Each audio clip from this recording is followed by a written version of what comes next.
بسم الله. د سه شنبه په ورځ د کندهار ولایتي مسؤلینو د دې ولایت د اوسېدونکو د ستونزو د هواري په مخه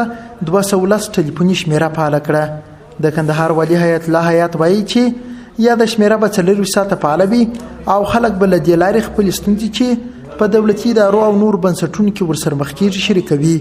هیات وایي د یادې شمېرې څخه ترلاسه کېدونکو شکایتونو ته به حتمي رسېدنه کېږي او پایله به د میاشتې په پای کې د رسنیو په مخ کې له عامو خلکو سره شریکوي. چې دغه مرکز به 24 ساعته فعاله وي، په دې کې به نوکریوال ناست وي. هر هغه څوک چې ستونزه شریکوي د هغه اړیکه به 100% موږ سره محرمه وي. هغه موضوع به اړوند ادارې ته راجع کېږي او په راتلونکي کې به د هغو نه پوښتنه کېږي چې په دې اړوند باندې څه وشوه.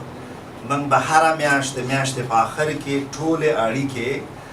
په هر بخش باندې تقسیموو او د میاشتې په آخر کې به هم د رسنیو سره دا شریکوو چې مثلا په تېره میاشت کې په کومه برخه کې څومره شکایات شوي دي،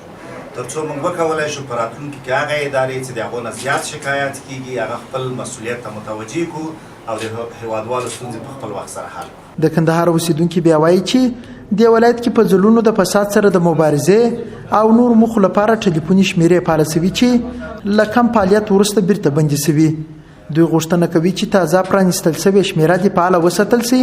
او ورڅخه ترلاسه سوو شکایتونو ته دې پر وخت رسېدنه وسي. پخوا داسې ډېرې شمېرې فعاله سوې چې موږ ته دا دغه راکول سوی وه چې تاسې باید دغه که هر مشکل په اداري چارو کې یا هم داسې نور مشکلات تاسې درلودل نو تاسې کولی سئ چې ودې ته زنګ راووئ او هغه خلک چې ودې ته مثلا مشکل لري هغه زموږ سره دا مشکل شروع کړي، خو بدبختانه چې هغه اوس فعالیت نه لري او زه خپله د یو ځوان په صفت د دې ټولنې د یو غړي په صفت ودې ته ډېر زیات خوشحاله یم چې داسې یو بل نوی بدلون راغلی او داسې شمېره بیرته فعاله سوله. اوس دا شمېره فعاله سول انشاءالله موږ به دا شمېرې سې استفاده وکړه چېرې په اداري چارو کې مشکل او داسې د ښاروالي او